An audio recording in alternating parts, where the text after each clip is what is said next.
Joyce T വിയിലൂടെ ഞങ്ങളെ ശ്രദ്ധിക്കുന്ന എല്ലാവർക്കും യേശുക്രിസ്തുവിന്റെ നാമത്തിൽ ഞങ്ങളുടെ സ്നേഹവും വന്ദനവും അറിയിക്കുന്നു. പ്രിയപ്പെട്ട ദൈവമക്കളെ, നിങ്ങളൊക്കെ കർത്താവിലെ സന്തോഷമായിരിക്കുന്നു വിശ്വസിക്കുന്നു. കർത്താവ് നിങ്ങളെ ഓരോരുത്തരെയും ധാരാളം അനുഗ്രഹിക്കുമാറാകട്ടെ. ഇന്ന് നമ്മോടൊപ്പം അനുഗ്രഹിക്കപ്പെട്ടതായ ഒരു കർത്താവിൻ്റെ ദാസിയാണ് കടന്നു വന്നിരിക്കുന്നത്. ഒരു വലിയ വിടുതലിൻ്റെ സാക്ഷ്യമാണ്. നിങ്ങൾ സ്കിപ്പ് ചെയ്യാതെ കേട്ടാൽ നിങ്ങളുടെ ഓരോരുത്തരുടെയും ജീവിതത്തിൽ അത് വലിയ അനുഗ്രഹവും ആശ്വാസവും വിടുതലുമൊക്കെ ആയിത്തീരും. ഈ സാക്ഷ്യത്തിലൂടെ കർത്താവിൻ്റെ നാമം ഉയർത്തപ്പെടുവാനും ഇടയായിത്തീരുമെന്ന് ഞാൻ കർത്താവിൽ വിശ്വസിക്കുന്നു. ആ പ്രിയ കർത്താവിൻ്റെ ദാസിയെ തൻ്റെ ജീവിതത്തിൻ്റെ അനുഭവം ഷെയർ ചെയ്യുന്നതിന് വേണ്ടി ജോയ്സ് ടി വിയിലേക്ക് ഹാർദവമായി സ്വാഗതം ചെയ്യുന്നു. ആമേൻ. Praise Lord. ദേവദാസി, എന്തുകൊണ്ട് വിശേഷം? കർത്താവിൽ സന്തോഷമായിരിക്കുന്നുവോ? Praise Lord. അതെ, സന്തോഷമായിരിക്കുന്നു. ഓക്കെ, കർത്താവ് സഹായിക്കട്ടെ. ദൈവം വിടുവിച്ച വിടുതലും ദൈവം നടത്തിയ വഴികളും ഒക്കെ കേൾക്കാനായിട്ട് നാം പോവുകയാണ്. അതിലേക്ക് പ്രവേശിക്കുന്നതിന് മുന്നമേ തന്നെ നമുക്ക് ദൈവസന്നിധിയിൽ ഒരു മിനിറ്റ് പ്രാർത്ഥിക്കാം. ഹല്ലേലൂയ. സ്തോത്രം സ്തോത്രം. പരിശുദ്ധ കർത്താവേ, നന്ദി നിറഞ്ഞ ഹൃദയത്തോടെ ഞങ്ങളങ്ങേ വാഴ്ത്തുന്നു, സ്തുതിക്കുന്നു, സ്തോത്രം ചെയ്യുന്നു. അങ്ങയുടെ സന്നിധാനത്തിലടി ഞങ്ങൾ അടുത്തു വന്നിരിക്കുന്നു. ഞങ്ങളുടെ വിലയേറിയ സാന്നിധ്യത്തിനുള്ളിൽ അല്പസമയം ഞങ്ങളെ ഇരുത്തുമാറാകണമേ. നിങ്ങളുടെ ദാസിയെ കരങ്ങളിൽ ഏൽപ്പിച്ച് പ്രാർത്ഥിക്കുന്നു. പരിശുദ്ധാത്മാവായോടും നാവോടും കൂടെ ഇരിക്കുമാറാകണമേ. തൻ്റെ ഹല്ലേലൂയ കർത്താവ് നടത്തിയ വിധങ്ങളും വഴികളും ഒക്കെ പ്രസ്താവിപ്പാനുള്ള ദൈവത്തിൻ്റെ ആത്മാവിൻ്റെ വലിയ ശക്തിൻ്റെ ദാസിയുടെ മേൽ ദൈവം പകരണമേ. കേൾക്കുന്ന ജനത്തിന് വിടുതലായി മാറുവാൻ, അങ്ങയുടെ നാമം ഉയർത്തപ്പെടുവാൻ കർത്താവ് ഇടയാക്കിയാട്ട് യേശു ക്രിസ്തുവിന്റെ നാമത്തിൽ തന്നെ. ആമേൻ. ഹല്ലേലൂയ. ആമേൻ. Praise Lord. ദേവദാസി, ഞങ്ങളുടെ ചാനലിൽ കടന്നു വന്നതിന് ഒത്തിരി സന്തോഷമുണ്ട്. കർത്താവ് അനുഗ്രഹിക്കട്ടെ. ഇപ്പോൾ നമ്മോടൊപ്പം എവിടെ നിന്നാണ് ജോയിൻ ചെയ്തിരിക്കുന്നതെന്നും വീട്ടിൽ ആരൊക്കെ ഉണ്ടെന്നും സ്വയം ഒന്ന് പരിചയപ്പെടുത്തിയാട്ട്. ഓക്കെ, എൻ്റെ പേര് റീച്ചൽ തോമസ് എന്നാണ് ഒഫീഷ്യൽ. എൻ്റെ ഭർത്താവിൻ്റെ പേര് ജേക്കബ്. 2 മക്കൾ ഹാന ആൻഡ് ജെറമി. മൂത്തത് മോള്, രണ്ടാമത്തെ മോന്. ഞങ്ങൾ കുടുംബമായിട്ട് വാഷിങ്ടൺ DC അമേരിക്കയിൽ മേരിലൻഡ് എന്ന് പറയുന്ന ഒരു സ്റ്റേറ്റിലാണ് ഇപ്പൊ താമസിക്കുന്നത്. അവിടെ നിന്നാണ് നിങ്ങളോട് എൻ്റെ സാക്ഷ്യം പറയാൻ ഇന്ന് വന്നിരിക്കുന്നത്. ഓക്കെ, കർത്താവ് സഹായിക്കട്ടെ. നന്ദിയുണ്ട്. കർത്താവ് അനുഗ്രഹിക്കട്ടെ. ഇനിയുള്ള സമയം ഞാൻ സിസ്റ്ററിന് നൽകി തരികയാണ്. കേൾക്കുന്നില്ലല്ലോ, സിസ്റ്ററിന് കേൾക്കുന്നില്ല. ഓക്കെ ദേവദാസി, കർത്താവ് സഹായിക്കട്ടെ. ഒത്തിരിയധികം നന്ദിയുണ്ട്. ഇനിയുള്ള സമയം ഞാൻ ദേവദാസിക്ക് നൽകി തരികയാണ്. കർത്താവ് നടത്തിയ വിധങ്ങളും വഴികളും കർത്താവിൻ്റെ സാന്നിധ്യം അറിഞ്ഞൊക്കെ അനുഭവം ദേവദാസിക്ക് ഷെയർ ചെയ്യാനുള്ള സമയമാണ്. Okay, thank you. God bless you. Thank you. Praise the Lord. ഞാൻ എൻ്റെ മലയാളം ഇച്ചിരി നിങ്ങൾ ക്ഷമിക്കണം. ഞാൻ ജനിച്ചത് കേരളത്തിലായിരുന്നു.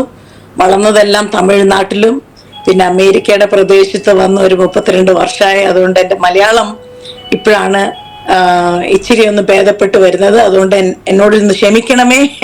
ഇടയ്ക്ക് ഇച്ചിരി ഇംഗ്ലീഷ് വാക്കുകളൊക്കെ വരികയാണെങ്കിൽ.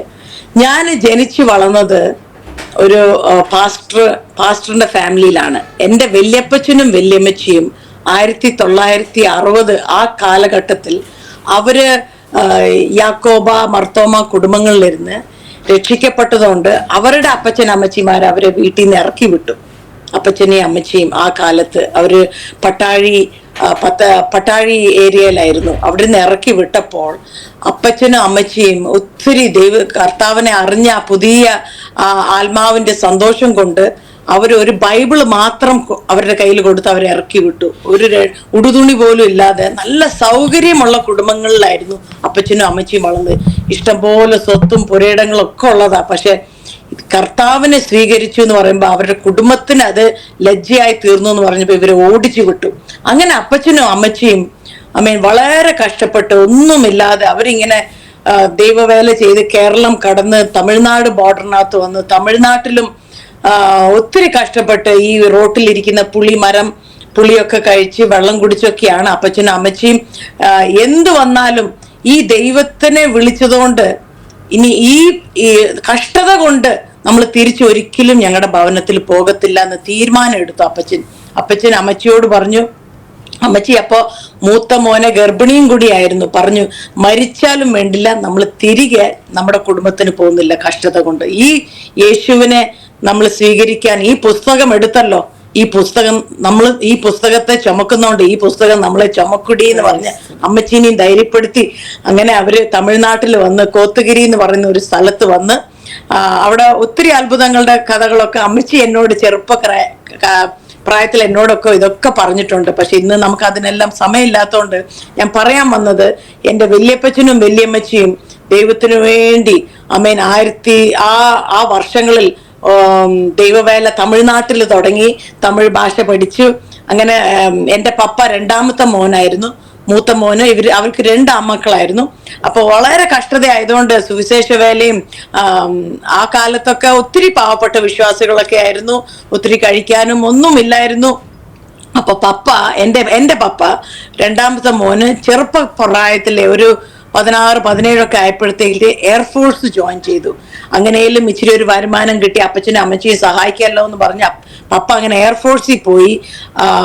അങ്ങനെ കുറച്ച് വർഷങ്ങൾ അവിടെ ഇരുന്നപ്പോൾ എൻ്റെ വല്യപ്പച്ചൻ പെട്ടെന്ന് 57ാമത്തെ വയസ്സിൽ ഒരു ഹാർട്ട് അറ്റാക്കിൽ മരിച്ചുപോയി. അപ്പൊ അവര് മരുന്നും ചെയ്യത്തില്ലായിരുന്നു. നെഞ്ചുവേദന വന്നു, വീണു, മരിച്ചു, അത്രേ ഉള്ളൂ. അപ്പൊ ഇപ്പൊ നമ്മൾ നോക്കുമ്പോൾ അറിയാം അത് ഹാർട്ട് അറ്റാക്ക് ആയിരുന്നു, അല്ലെ ഹാർട്ട് ഫെയിലിയർ ആയിരുന്നു, ആസ്പത്രി പോയെങ്കിൽ ഇച്ചിരി നാളും കൂടി ജീവിച്ചേനെന്നൊക്കെ നമുക്കിപ്പൊ ചിന്തിക്കാം. പക്ഷെ അപ്പച്ചൻ മരിച്ചപ്പം പപ്പ എല്ലാ വീക്കെൻഡും അടുത്തായിരുന്നു, കോയമ്പത്തൂർ എന്ന് പറയുന്ന എയർഫോഴ്സ് സ്റ്റേഷനിലായിരുന്നു. അപ്പൊ കോയമ്പത്തൂരിൽ നിന്ന് ഞങ്ങളുടെ കോട്ടഗിരി വരാൻ 2 മണിക്കൂർ ബൈക്കിൽ എല്ലാ വീക്കെൻഡും പപ്പ വരുമായിരുന്നു ആരാധന സംബന്ധിക്കാൻ. ഇങ്ങനെ ഒരു ദിവസം കേട്ടു ഇങ്ങനെ അപ്പച്ചൻ മരിച്ചുപോയി. അപ്പൊ പപ്പയാണ് ഈ സഭയിലും കാര്യങ്ങളൊക്കെ ചെയ്ത് ശുശ്രൂഷയ്ക്ക് കൈത്താങ്ങൽ കൊടുക്കുന്ന 2ാമത്തെ മോനാണ് എൻ്റെ പപ്പ. മൂത്ത മോൻ അങ്ങനെ ഈ സുവിശേഷ വന്ന് സംബന്ധിക്കുന്നല്ലാതെ ആൾക്ക് ഭയങ്കര ഒരു നെർവസ്നെസ് ആയി, എണ്ണീറ്റ് ഒരു സാക്ഷി പറയാനോ പാട്ട് പാടാനോ ഒക്കെ. അപ്പൊ പപ്പയോട് പരിശുദ്ധാത്മാവ് സംസാരിച്ച് പപ്പ 1970 എയർഫോഴ്സിൽ നിന്ന് റിസൈൻ ചെയ്ത് ഫുൾ ടൈം ആയിട്ട് അമ്മച്ചിയോടൊപ്പം ഈ സുവിശേഷ വേല ചെയ്ത് എടുക്കാൻ പപ്പ എല്ലാം റിസൈൻ ചെയ്ത് 1970 പപ്പ വന്നു. അപ്പൊ പപ്പ ആ സമയമായപ്പോഴത്തേക്കും തമിഴ്നാട്ടില് അപ്പച്ചനും അമ്മച്ചിയുമായിട്ട് പല സ്ഥലങ്ങളിൽ, പല ഡിസ്ട്രിക്റ്റുകളിൽ ഓൾറെഡി 5-6 സഭകൾ സ്ഥാപിച്ച് അങ്ങനെ ഒരു ചെറിയ ഒരു ഓർഗനൈസേഷൻ പോലെ full gospel church of God എന്ന് പറഞ്ഞ് നടത്തി വരുമായിരുന്നു. അപ്പോൾ 1971 പപ്പയും മമ്മയുടെ വിവാഹം നടന്നു. 72 ഞാൻ ജനിച്ചത്. അപ്പൊ ഞാൻ വളർന്നു വരുന്നത് ഇങ്ങനെയുള്ള ഒരു ഭവനത്തിലാണ്. എപ്പോഴും പ്രാർത്ഥനയും, ആൾക്കാർ വരുന്നു, പാവപ്പെട്ടവർ പോന്നു. അങ്ങനെ എനിക്കൊരു ഇളയൊരു ബ്രദറും ഉണ്ട്. ഞങ്ങൾ 2 പേരും അങ്ങനെയാണ് വളർന്നു വന്നത്. വളരെ സ്ട്രിക്റ്റ് ആയിട്ടാണ് ഞങ്ങൾ ദൈവകാര്യങ്ങളെല്ലാം വളർത്തിയത്. മീറ്റിങ്ങുകള്, വെള്ളിയാഴ്ച പ്രാർത്ഥന കാണും, ബുധനാഴ്ച കാണും, ശനിയാഴ്ച കാണും. ആര് വന്നില്ലേലും ഞാനും എൻ്റെ ആങ്ങളെയും പായ് വിരിച്ച് അവിടെ ഇരുന്ന് പാട്ടുപാടി പ്രാർത്ഥിച്ച് പാട്ടുപാടി തുടങ്ങണം. എന്ത് പരീക്ഷ, 10ാം ക്ലാസ് പരീക്ഷ ആയാലും 12ാം ക്ലാസ് പരീക്ഷ ആയാലും ഏത് വലിയ പരീക്ഷ ആയാലും അതൊന്നും ഒരു എക്സ്ക്യൂസ് അല്ല. ഞങ്ങൾ അവിടെ ഇരിക്കണം, ഞങ്ങൾ 2 പേരും. പക്ഷെ ദൈവം സഹായിച്ച് എനിക്കും എൻ്റെ ആങ്ങളയ്ക്കും അവിടെ നീൽഗിരി ഹിൽസ് എന്നൊക്കെ പറയുന്ന നല്ല ഇംഗ്ലീഷ് സ്കൂളുകളും കോൺവെന്റുകളും ഒക്കെ ഉണ്ട്. ഭയങ്കര പൈസക്കാരൊക്കെ കേരളത്തിൽ നിന്നും ഗൾഫിൽ നിന്നൊക്കെ വരുന്ന സ്കൂളുകളാണ്. പക്ഷെ ഞങ്ങളുടെ പേരൻസിനാണെങ്കിൽ സുവിശേഷ വേലയാണല്ലോ, പാവപ്പെട്ടവരാണല്ലോ. അപ്പൊ ആ ദേശത്തിലുള്ള ഒരു നല്ല ഒരു റിച്ച് ബിസിനസ്മാൻ, ഒരു ക്രിസ്തീയ ബിസിനസ്മാനാ പുള്ളി. എൻ്റെ ചെറുപ്പത്തിൽ തന്നെ എൻ്റെ വല്യമ്മച്ചിയോട് പറഞ്ഞു, നിന്റെ കൊച്ചുമക്കൾ ഈ 2 പേരുടെ സകല പഠിത്തത്തിന്റെ സകല ചെലവ് ഞങ്ങൾ ഏറ്റെടുത്തു, അവരെ ഏറ്റവും നല്ല സ്കൂളിൽ വേണം ചേർക്കാൻ എന്നൊക്കെ പറഞ്ഞ്. അതുകൊണ്ട് ഞങ്ങൾ ഏറ്റവും നല്ല സ്കൂളിൽ അവിടെ പോയത്. ഞങ്ങളുടെ പപ്പയ്ക്കും മമ്മിക്കും ഒരു പൈസ ചെലവില്ലായിരുന്നു. അത് ഇപ്പോഴും ഞാൻ അത് ഓർക്കുമ്പോ എൻ്റെ കണ്ണ് നിറയും. ദൈവത്തിന്റെ വിശ്വസ്തത. അപ്പച്ചനും അമ്മച്ചിയും അവരുടെ എല്ലാം വിട്ടിറങ്ങി വന്നപ്പോൾ, പുളിയും വെള്ളം കഴിച്ച് ജീവിച്ചു വന്നപ്പോൾ അവരുടെ കൊച്ചുമക്കളെ ദൈവം ഏറ്റവും ഉന്നതന്മാരുടെ സ്കൂളുകളിൽ ഞങ്ങളെ പഠിപ്പിച്ചു, ഒരു പൈസ ചെലവില്ലാതെ. ദൈവത്തിന്റെ വിശ്വസ്തത ഞാൻ ഓർക്കുമ്പോൾ കണ്ണ് നിറയാതിരിക്കത്തില്ല. സോ അങ്ങനെ ഞങ്ങൾ പഠിച്ചു വന്നു. 1993 ഞാൻ കോളേജ് BSc കഴിഞ്ഞു. ഫസ്റ്റ് ഇയർ MSc പഠിക്കുകയായിരുന്നു ചെന്നൈയിൽ. അപ്പൊ പെട്ടെന്നൊരു വിവാഹാലോചന വന്നു. 1993 എൻ്റെ വിവാഹം നടത്തി. 20 വയസ്സേ ഉള്ളായിരുന്നു. അപ്പൊ ഞാൻ അമേരിക്ക വന്ന. എൻ്റെ ജീവിതത്തിൽ ആദ്യമായിട്ട് ഞാൻ പ്ലെയിൻ കയറുകയാണ്. എപ്പോഴും തമിഴ്നാട്ടിലായിരുന്നു ഞങ്ങളുടെ എല്ലാ ജനിച്ച് വളർന്നത്. അവധി കിട്ടുമ്പം മമ്മിയുടെ വീട്ടിലോട്ട് തൃശ്ശൂരിലോട്ട് പോകും. അങ്ങനെ അല്ലാതെ കേരളത്തോട് അത്രയും ബന്ധമില്ല. അതുകൊണ്ട് തമിഴാണ് ഞങ്ങളുടെ മെയിൻ ലാംഗ്വേജും. പിന്നെ ഇവിടെ വന്ന പിന്നെ ഇംഗ്ലീഷും. അങ്ങനെ എന്നെ വിവാഹം കഴിച്ചു. ഇവിടെ 1993 ഞാൻ അമേരിക്കയിൽ വന്നു. ഇവിടെ ഞാൻ എൻ്റെ ഹസ്ബൻഡിന്റെ പേരൻസും എല്ലാവരും കൂടി ഞങ്ങൾ താമസിച്ച. ഹസ്ബൻഡിന്റെ പേരൻസും ഇവിടെ അവരും സുവിശേഷ വേല ചെയ്യുന്നവരാണ്. അവരും ഇവിടെ ഒരു സഭ നടത്തുന്നവരാണ്. ആ സഭയിലാണ് ഞങ്ങൾ ഇന്നും കൂടിക്കൊണ്ടിരിക്കുന്നത്. അപ്പോ വിവാഹം 93 കഴിഞ്ഞു. എന്നിട്ട് ഇവിടെയും ഞാൻ വന്ന് നല്ല ഒരു ഇവിടെയുള്ള ഒരു യൂണിവേഴ്സിറ്റിയിൽ പഠിക്കാൻ തീരുമാനിച്ചു. നിങ്ങൾക്കെല്ലാം അറിയാമല്ലോ, നമ്മൾ ഇന്ത്യയിൽ എത്ര പഠിച്ചാലും അമേരിക്ക വരുമ്പോ ഇവിടെ പഠിച്ചാലേ ഇവിടുത്തെ ജോലി കിട്ടത്തുള്ളൂ. അപ്പൊ ഇവിടെ വന്ന് ദൈവം 6 വർഷം പഠിച്ച് ഡോക്ടറേറ്റ് ഒക്കെ എടുക്കാൻ അത്ഭുതമായിരുന്നു. അത് ഓരോന്ന് സാക്ഷിയാണ്. ഒരു കുഗ്രാമമായ കോത്തഗിരിന്ന് വന്ന് ഇവിടെ അമേരിക്കയിലെ തലനഗരം DC-ക്ക് അടുത്ത് ഒരു നല്ല യൂണിവേഴ്സിറ്റിയിലൊക്കെ അഡ്മിഷൻ കിട്ടണമെന്നൊക്കെ പറയുന്നത് അതൊക്കെ ഒരു എന്താ പറയുന്നത്, ഭയങ്കര അത്ഭുതമാണ്. അതൊന്നും ഞാൻ വിവരിക്കുന്നില്ല. പക്ഷെ ദൈവത്തിന് ഞാൻ ഓരോ കാര്യങ്ങള് മഹത്വം കൊടുക്കാൻ വേണ്ടിയിട്ടാണ് പറയുന്നത്. ഇവിടെ വന്നും ഇപ്പൊ 32 വർഷമായാലും സങ്കീർത്തനം 103 പറയുന്ന പോലെ എൻ മനമേ യഹോവയെ വാഴ്ത്തുക, അവൻ ചെയ്ത സകല ഉപകാരങ്ങളും മറക്കരുത്. ഈ നാളുകളിൽ എന്തോ പറ്റുന്നതെന്ന് വെച്ചാൽ നമ്മൾ ഓരോരുത്തരും ദൈവം ചെയ്യുന്ന നന്മകൾ പെട്ടെന്ന് മറന്നുപോകും. പിന്നെയും ഒരു കഷ്ടത വരുമ്പം നമ്മുടെ വിശ്വാസം എല്ലാം ചോർന്നു പോകും. എന്തുകൊണ്ടാണ്? ദൈവം ചെയ്തത് മറന്നു പോകുന്നോണ്ടാണ്. അതാണ് ഇസ്രായേൽ മക്കൾക്കും പറ്റിയത്. ഓരോ ബാധകൾ ദൈവം അവരെ കൊണ്ടുവരുമ്പോ പിന്നെയും അവർക്ക് ഓരോ മരുഭൂമിയില് ചെങ്കടലിൽ കൂടെ കൊണ്ടുവന്നു. നമുക്കെല്ലാം അറിയാമല്ലോ. പക്ഷെ അവരതൊന്നും എല്ലാം മറന്നു പോകുന്നോണ്ടാ പിറുപിറുപ്പ് കയറി വരുന്നത്. അപ്പൊ എന്റെ ജീവിതത്തിൽ ഞാൻ നിശ്ചയിച്ചു, ദൈവമേ നീ ചെയ്ത ഓരോ നന്മകൾ എന്റെ ചെറുപ്പകാലം തൊട്ടേ ഉള്ളത് ഞാൻ ഓർത്തോർത്ത് വരുമ്പം എന്റെ വിശ്വാസം വർദ്ധിക്കുന്നു. എന്റെ ദൈവത്തിന്റെ വലിപ്പം ഇനിയും കൂടി വരുന്നു. എനിവേ, അപ്പൊ കല്യാണം കഴിഞ്ഞു വന്നു, പഠിത്തം തുടങ്ങി, 6 വർഷത്തെ പഠിത്തം തുടങ്ങി. പക്ഷെ എന്നാലും എല്ലാരും നാട്ടിൽ നിന്നും ഇവിടെ ഒക്കെ ചോദിക്കാൻ തുടങ്ങി, ഒരു തലമുറ ഇല്ലല്ലോ. അപ്പൊ ഇങ്ങനെ 2 വർഷമായി 3 വർഷമായി ഇവിടെയൊക്കെ കൊച്ചുങ്ങൾ ഉണ്ടായാലും പഠിക്കാം. ഇന്ത്യയെ കൂട്ടല്ല, ഏത് സാഹചര്യത്തിലും ഇവിടെ യൂണിവേഴ്സിറ്റിയിലൊക്കെ പഠിക്കാം. അപ്പൊ ഇങ്ങനെ വന്ന് 6 വർഷം ഒത്തിരി ഞങ്ങൾ 6 പേര് 6 വർഷം പ്രാർത്ഥിച്ചു എന്ന് ഇന്നും പറയും. 6 പേരെന്ന് പറയുന്നത് ഞങ്ങളുടെ 2 പേരൻസ് 4 പേരും ഞങ്ങൾ 2 പേരും 6 പേര് പ്രാർത്ഥിച്ച് 1999 ഞങ്ങളുടെ മോള് ജനിച്ചത്. ഒത്തിരി പ്രാർത്ഥനയ്ക്ക് മറുപടിയായിരുന്നു. ഡോക്ടർമാർ പറഞ്ഞു ഒരു കുഴപ്പമില്ല, പക്ഷെ നിനക്ക് കുഞ്ഞുണ്ടാവത്തില്ല എന്നൊക്കെയാ തോന്നുന്നതെന്നൊക്കെ ഇവിടുത്തെ ഡോക്ടർമാരൊക്കെ പറഞ്ഞു. പക്ഷെ എൻ്റെ മമ്മിയും പപ്പയും എൻ്റെ ഹസ്ബൻഡിന്റെ പേരൻസ് എല്ലാം പ്രാർത്ഥിച്ചു, ദൈവമേ നീ ഒരു കുഞ്ഞിനെ തലമുറയെ തന്നേ പറ്റൂ. അപ്പൊ ഈ കുഞ്ഞ്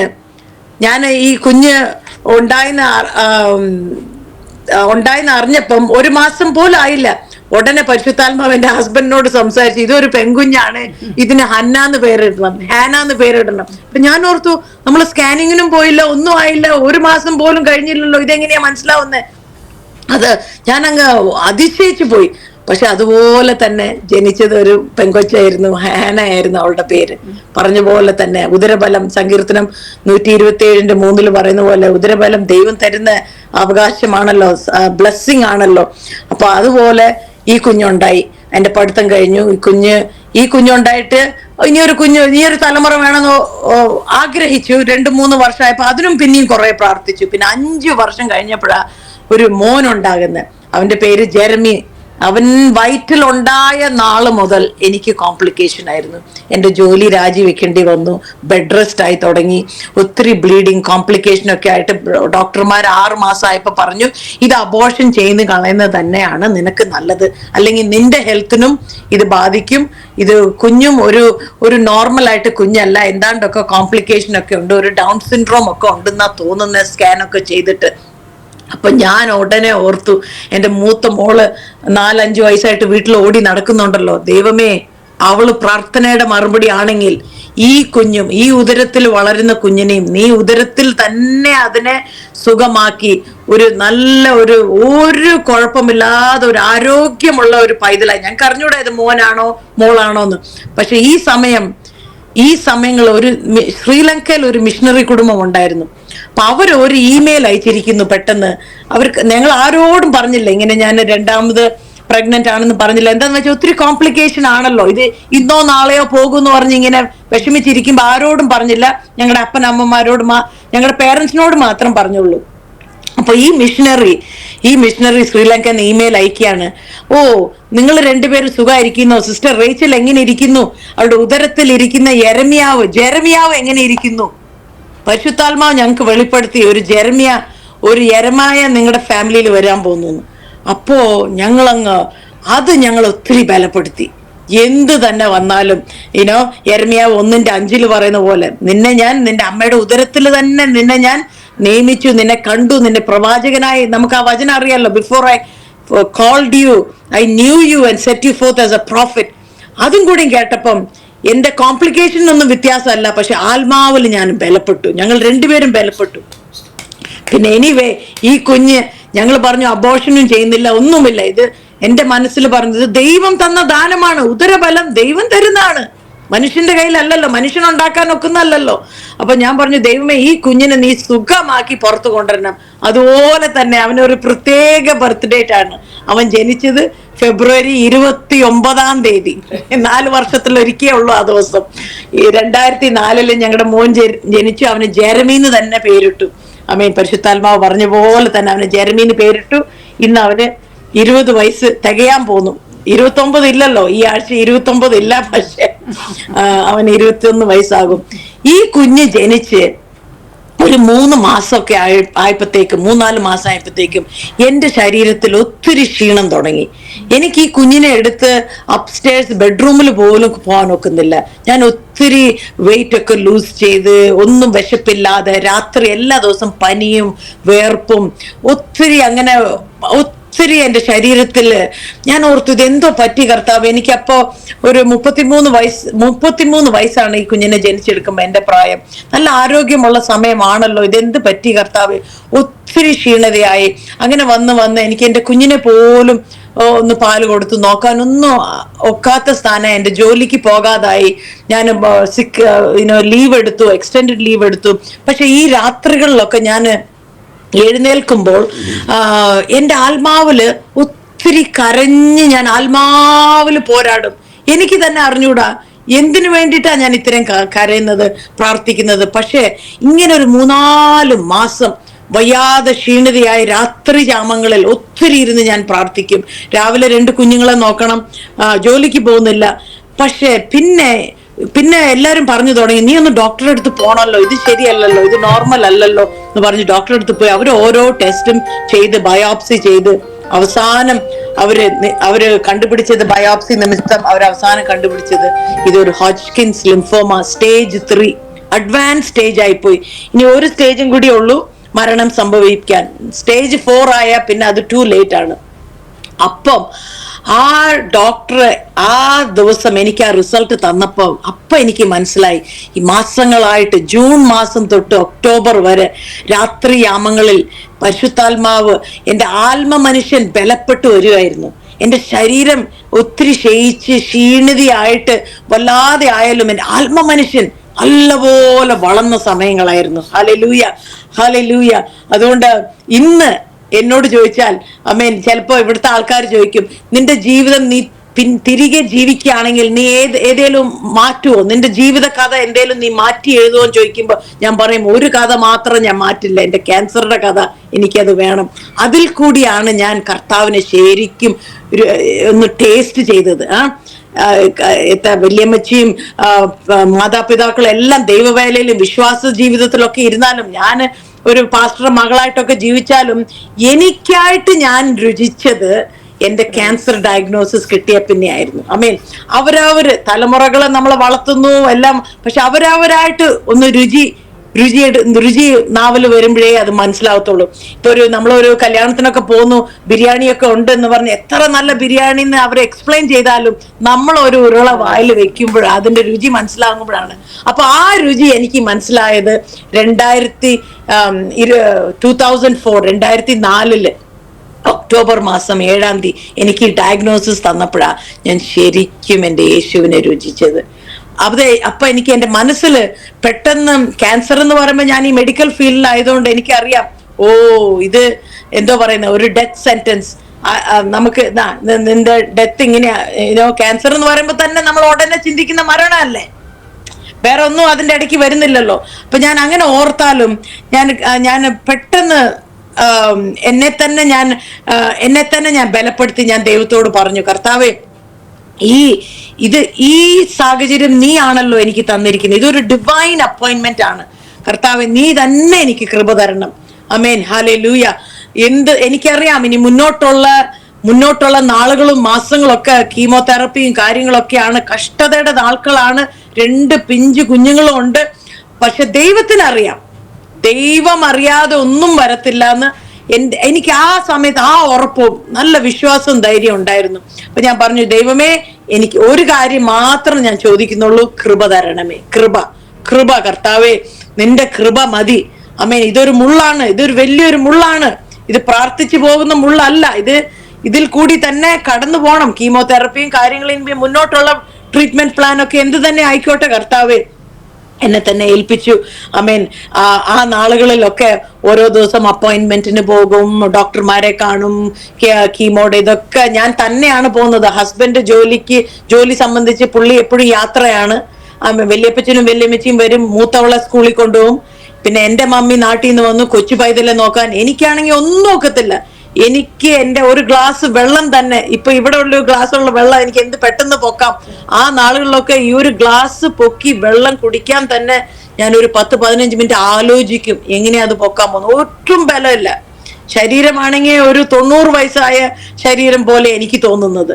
പക്ഷെ അത്രയും കഷ്ടത. അത് ഇപ്പൊ ഞാൻ പറയുമ്പോൾ അത് ഈസി ആയിട്ട് പറഞ്ഞു പോകുന്നു. പക്ഷെ ആ നാളുകളിൽ ഓരോ നിമിഷം, ഓരോ മണിക്കൂർ ദൈവത്തിന്റെ കൃപയല്ലാതെ വേറെ ഒന്നുമില്ല. അമേൻ. സോ അങ്ങനെ എൻ്റെ ഈ ക്യാൻസർ ഡയഗ്നോസിസ് കേട്ടപ്പോൾ ഞങ്ങളുടെ അടുത്തുള്ളവരും സഭക്കാരും ഞങ്ങളുടെ റിലേറ്റീവ്സ് ഒക്കെ ഒത്തിരി സങ്കടത്തോടെ, അയ്യോ, ഇവൾക്ക് ഒത്തിരി പ്രാർത്ഥിച്ചാണല്ലോ 2 കുഞ്ഞുങ്ങൾ ഉണ്ടായത് ഇവർക്ക്, അപ്പൊ ഇങ്ങനെ ആയിപ്പോയല്ലോ എന്ന് പറഞ്ഞ് എല്ലാരും ഒത്തിരി സങ്കടത്തോടെ ഞങ്ങളുടെ വീട്ടിൽ കയറി വന്ന് കരഞ്ഞ് പ്രാർത്ഥിക്കും. അപ്പൊ ഈ മൂത്ത മോള് ഹാന, അവള് KG ക്ലാസ്സിലാണ് പഠിക്കുന്നത്. KG ക്ലാസ് 1ാം ക്ലാസ് തുടങ്ങിയിട്ടേ ഉള്ളൂ. അപ്പൊ അവള് സ്കൂളിൽ പോകുന്നു, വരുന്നു. ആ സമയങ്ങളൊക്കെ വീട് നിറച്ച ആളാ, കരയുന്നു. അവൾക്ക് മനസ്സിലാവുന്നില്ല. അവളോട് ഞങ്ങൾ പറഞ്ഞിട്ടില്ല മമ്മിക്ക് ക്യാൻസർ ആണെന്ന്. അപ്പൊ ഞാൻ ഓർത്തു, അപ്പൊ ഈ കുഞ്ഞ് വന്ന് ചോദിച്ചു, എന്താ മമ്മി എല്ലാരും ഇങ്ങനെ വന്നു പോകുന്നത്, എന്തോ പറ്റി, നിനക്ക് എന്തോ പറ്റി എന്ന് ചോദിച്ചപ്പോ, അപ്പൊ ഞാൻ ക്യാൻസർ എന്ന് പറയുന്ന ഒരു രോഗം ഒരു 5 വയസ്സായ കൊച്ചിന് എങ്ങനെയാ മനസ്സിലാക്കി കൊടുക്കുന്നത്. അപ്പൊ ഞാൻ പറഞ്ഞു, മോളെ, മമ്മിയുടെ ശരീരത്തില് ചില ബാഡ് സെൽസ്, വേണ്ടാത്ത അണുക്കളുണ്ട്. അപ്പൊ നീ അത് പ്രാർത്ഥിക്ക്. യേശു ആ ബാഡ് സെൽസിനെ മാത്രം നശിപ്പിക്കാൻ നീ പ്രാർത്ഥിക്കുന്നത്. അപ്പൊ അവൾ ഉടനെ ചോദിച്ചു, ആ ബാഡ് സെൽസ് നിന്നെ നശിപ്പിക്കൂ, നിന്നെ കൊല്ലുവോ എന്ന് ഒട്ടനെ എടുത്ത വായിൽ ചോദിച്ചു. അപ്പൊ ഞാൻ പെട്ടെന്ന് തന്നെ എനിക്ക് അതിന്റെ ഉത്തരം ഞാനത് മനസ്സിൽ ഉദ്ദേശിച്ചില്ലേ. ഞാൻ പറഞ്ഞു, ഇല്ല മോളെ, നീ പ്രാർത്ഥിച്ച ദൈവം മമ്മിയെ പൂർണ്ണ സുഖം തരും. ഈ ബാഡ് സെൽസിനെ മാത്രമേ ദൈവം നശിപ്പിക്കത്തുള്ളൂ. Mummy will be fine. അപ്പൊ അവൾ ഉടനെ എന്റെ കൈ, അവള് അടുക്കളയിൽ നിന്ന് അവള് സീരിയലൊക്കെ കഴിക്കുകയായിരുന്നു, രാവിലത്തെ ബ്രേക്ക്ഫാസ്റ്റ്. അപ്പൊ എന്റെ കൈ പിടിച്ച് ഉടനെ അവള് പ്രാർത്ഥിച്ചു, ഒരു ലൈൻ മാത്രം, യേശുവേ, എന്റെ മമ്മിയെ നീ സുഖമാക്കണമേ, ഈ ബാഡ് സെൽസിനെ എല്ലാം നശിപ്പിച്ച് മമ്മിയെ ഹീൽ ചെയ്യണമേ. ഒരു ലൈനിൽ മാത്രം പ്രാർത്ഥിച്ചു. പിന്നെ അവൾ എന്നോട് ചോദിച്ചു, ഞാൻ ഉപവസിക്കണോ? അവളുടെ മുമ്പിലിരിക്കുന്ന ഭക്ഷണം അവൾ കഴിക്കാതെ അവൾ ചോദിക്കും, ഞാൻ ഉപവസിക്കണോ? ഞാൻ പറഞ്ഞില്ല, നീ ഉപവസിക്കണ്ട, നീ പ്രാർത്ഥിച്ചത് മതി, നീ കഴിക്കുമോളെ എന്ന് പറഞ്ഞു. അവള് സ്കൂളിൽ പോയി. ഞാൻ തിരിച്ച് ബെഡ്റൂമിൽ കിടക്കാൻ പോയി. എനിക്ക് ഫുൾ ടൈം കിടക്കാനേ ഉള്ള ബലമുള്ളൂ, എണ്ണീറ്റ് നിൽക്കാനൊന്നും ബലമില്ല. കീമോതെറപ്പിക്കൊക്കെ ഇങ്ങനെ പ്ലാൻ ചെയ്തിരിക്കുക. അപ്പൊ ആ കുഞ്ഞ് സ്കൂൾ കഴിഞ്ഞ് വൈകുന്നേരം അവളുടെ വല്യപ്പച്ചനാണ് കൊണ്ടുവരുന്നത്. അപ്പൊ വല്യപ്പച്ചൻ കൊണ്ടുവന്നപ്പോ അവൾ ഓടി എന്റെ ബെഡ്റൂമിൽ വന്നപ്പം ഞാൻ കിടക്കുകയാണല്ലോ. അപ്പൊ അവളുടെ സ്കൂളിന്റെ വിശേഷങ്ങളൊക്കെ പറഞ്ഞു. അപ്പൊ ഞാൻ അവസാനം അവളോട് പറഞ്ഞു, മോളെ ഹാന, മമ്മിക്ക് വേണ്ടി പ്രാർത്ഥിക്കുക. അപ്പൊ അവള് പറഞ്ഞു, ഞാൻ ഇന്ന് രാവിലെ പ്രാർത്ഥിച്ചിട്ടല്ലേ പോയത്, പിന്നെയും പ്രാർത്ഥിക്കേണ്ട ആവശ്യമില്ലല്ലോ. Jesus doesn't need a reminder. യേശുവിനെ ഓർമ്മപ്പെടുത്തേണ്ട കാര്യമില്ലാന്ന് ഒരിക്കൽ പറഞ്ഞു, അത് ചെയ്തിരിക്കും. പിന്നെ ആ കുഞ്ഞ് എന്റെ സൗഖ്യത്തിന് വേണ്ടി പ്രാർത്ഥിച്ചിട്ടേ ഇല്ല. Jesus doesn't need a reminder. എന്നെ ഈ കേൾക്കുന്ന നിങ്ങള് പ്രാർത്ഥിച്ച് നമ്മൾ നമ്മുടെ വിഷയം വരുമ്പോ പറഞ്ഞുകൊണ്ടിരിക്കും. പക്ഷെ ആ കുഞ്ഞിന്റെ വിശ്വാസം പോലെ ദൈവത്തോട് ഒരിക്കൽ പറഞ്ഞ പിന്നെ ജീസസ് റിമൈൻഡ് ചെയ്യേണ്ട കാര്യമില്ലെന്ന്. നമുക്ക് ബുക്കിൽ എഴുതി വെക്കണം, ഫോണിൽ എഴുതി വെക്കണം, നമുക്ക് ഓർമ്മക്കുറിപ്പുകൾ കുറെ വേണം. പക്ഷെ നമ്മുടെ കർത്താവിനോട് ഒരിക്കൽ പറഞ്ഞിട്ടുണ്ടെങ്കിൽ പിന്നെ കർത്താവിന് ഓർമ്മക്കുറിപ്പ് വേണ്ട. ആമേൻ, ഹല്ലേലൂയ. ഇത് നിങ്ങളുടെ വിശ്വാസം ഇന്ന് ബലപ്പെടുത്തട്ടെ. എന്ത് വിഷയങ്ങൾ കൊണ്ട് നിങ്ങൾ വർഷങ്ങളായിട്ട് വിഷമിച്ചിരിക്കുന്നോ, കർത്താവിന് അത് മനസ്സിലുണ്ട്. അവൻ ദൈവത്തിന്റെ സമയത്തിൽ അത് ഭംഗിയായിട്ട് ചെയ്തെടുക്കും. അപ്പൊ ആ കുഞ്ഞ് അത് പറഞ്ഞോടുകൂടി ഞാൻ പിന്നെ അവളോട് അത് പ്രാർത്ഥിക്കാൻ പറഞ്ഞിട്ടില്ല. അപ്പോ നവംബർ മാസം 2005 എന്റെ കീമോതെറപ്പി തുടങ്ങുന്നത്. അപ്പൊ അവര് പറഞ്ഞു 4 വിധ ഡ്രഗ്സ് ആണ് നിന്റെ കീമോതെറപ്പിയിൽ IV തരാൻ പോകുന്നത്. വളരെ ഇന്റൻസ് ആയിരിക്കും. നിന്റെ സ്റ്റേജ് 3 ആയതുകൊണ്ട് ഞങ്ങൾ വളരെ അഗ്രസീവ് ആയിട്ടാണ് അത് ട്രീറ്റ് ചെയ്യാൻ പോകുന്നത്. എന്നാലും ഹോപ്പില്ല, നമ്മൾ ഈ കീമോതെറപ്പി ചെയ്തു തുടങ്ങാം. എനിക്ക് അറിയാം, കീമോതെറപ്പി എന്ന് പറയുന്നത് നമുക്കെല്ലാം അറിയാലോ, ഒത്തിരി സൈഡ് ഇഫക്റ്റും കാര്യങ്ങളൊക്കെ ഉള്ളതാണ്.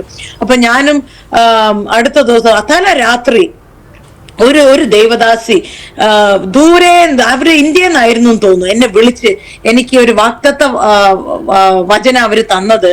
ലൂക്കോസിന്റെ സുവിശേഷം 10-ാം അധ്യായം 19-ാമത്തെ വാക്യം, ഞാനത് മലയാളത്തിൽ വായിക്കാം.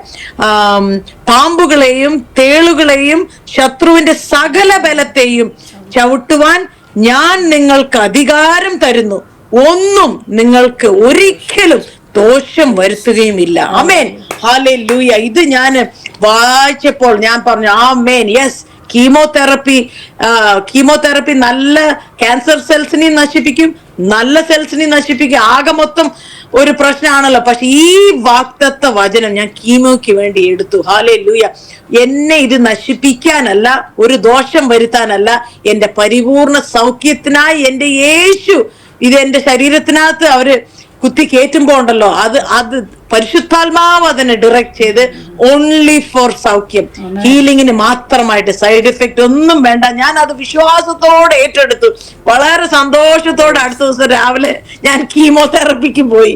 ഞാൻ ചിരിച്ച് എല്ലാം ഒരുങ്ങി പോകുന്നത് കാണുമ്പോൾ എല്ലാവരും ഓർക്കും ഇത് നല്ല കാര്യത്തിലാണല്ലോ, പക്ഷെ കീമോതെറപ്പിക്കായിരുന്നു. അങ്ങനെ കീമോതെറപ്പി തുടങ്ങി ഓരോ എല്ലാ 2 ആഴ്ച കൂടുമ്പോഴാണ്. ഒത്തിരി ക്ഷീണമുണ്ടായിരുന്നു. അവര് പറഞ്ഞ കാര്യങ്ങളൊന്നുമില്ലായിരുന്നു, ഛർദിലോ ഒന്നുമില്ലായിരുന്നു. നല്ലപോലെ ഭക്ഷണം കഴിച്ചു, ക്ഷീണതയായിരുന്നു, പക്ഷെ ശരീരത്തിലുള്ള സൈഡ് എഫക്ട്സ് ഒന്നും ഇല്ലായിരുന്നു. ആ നാളുകളിൽ എന്റെ ഈ ക്യാൻസറിന്റെ സമയത്ത് എന്നെ ഏറ്റവും ബലപ്പെടുത്തിയ ഒരു പുസ്തകമാണ് യെശയ്യാവിന്റെ പുസ്തകം. അതിലെ ഒത്തിരി വാക്യങ്ങൾ, യെശയ്യാവ് 41:10, നീ ഭയപ്പെടേണ്ട, ഞാൻ നിന്നോട് കൂടെയുണ്ട്, നീ ഭ്രമിച്ചു നോക്കണ്ട, ഞാൻ നിന്നെ ബലപ്പെടുത്തും, എന്റെ വലംകരം കൊണ്ട് നിന്നെ ഞാൻ പിടിക്കും. ഞാൻ ആരാ ഈ ഞാന്? ദൈവമായ യഹോവ പറയുന്നു, ഞാനാണ് നിന്റെ കൂടെ ഉള്ളത്, ദൂതന്മാരെ പോലും അയക്കുന്നില്ല, ഞാൻ പേഴ്സണൽ ആയിട്ട് ഞാനുണ്ട് മോളെ, ഞാൻ നിന്റെ കൈ പിടിച്ചിട്ടുണ്ട്, നീ ഭയപ്പെടേണ്ട, ഞാൻ നിന്നെ സഹായിക്കും. അപ്പൊ ഞാൻ നിന്നെ ഇപ്പൊ എന്റെ കുഞ്ഞ് 5 വയസ്സായ കുഞ്ഞ് വന്ന് അവൾ എന്നോട് പറയാണ്, മമ്മി ഞാൻ നിന്നെ സഹായിക്കാൻ, നീ വിഷമിക്കണ്ടെന്ന് പറഞ്ഞാൽ നമുക്കറിയാലോ ഒരു 5 വയസ്സായ കൊച്ചിനെ എത്ര ചെയ്യാൻ വെക്കും. പക്ഷെ എല്ലാം നിർമ്മിച്ച ദൈവം എന്നോട് പറയാണ്, ഞാൻ നിന്നെ സഹായിക്കും എന്ന് പറയുമ്പോ അപ്പൊ നമുക്കൊന്നിനും പേടിക്കേണ്ട കാര്യമില്ല. അതെന്നെ ഒത്തിരി ബലപ്പെടുത്തി. അയ്യോ, എന്റെ ദൈവം എന്നെ കൈപിടിച്ചാണ് എന്റെ ഓരോ കീമോതെറപ്പിക്കും കൊണ്ടുപോയി എന്റെ കട്ടിലേക്ക് അടുത്തുന്നതും ഞാൻ എണീറ്റ് നടക്കുന്നതും എന്റെ ഒരു ഗ്ലാസ് വെള്ളം എടുത്ത് കുടിക്കുന്ന എല്ലാം ദൈവമാണ് എന്നെ ബലപ്പെടുത്തുന്നത്, ദൈവമാണ് എന്നെ സഹായിക്കുന്നത്. അതുകൊണ്ട് ഞാൻ എന്തിനാ വിഷമിക്കേണ്ടത്? അതുപോലെ തന്നെ യെശയ്യാവ് 43:1-2 എന്നെ ഒത്തിരി ബലപ്പെടുത്തിയ വചനങ്ങളാണ്. ആമേൻ.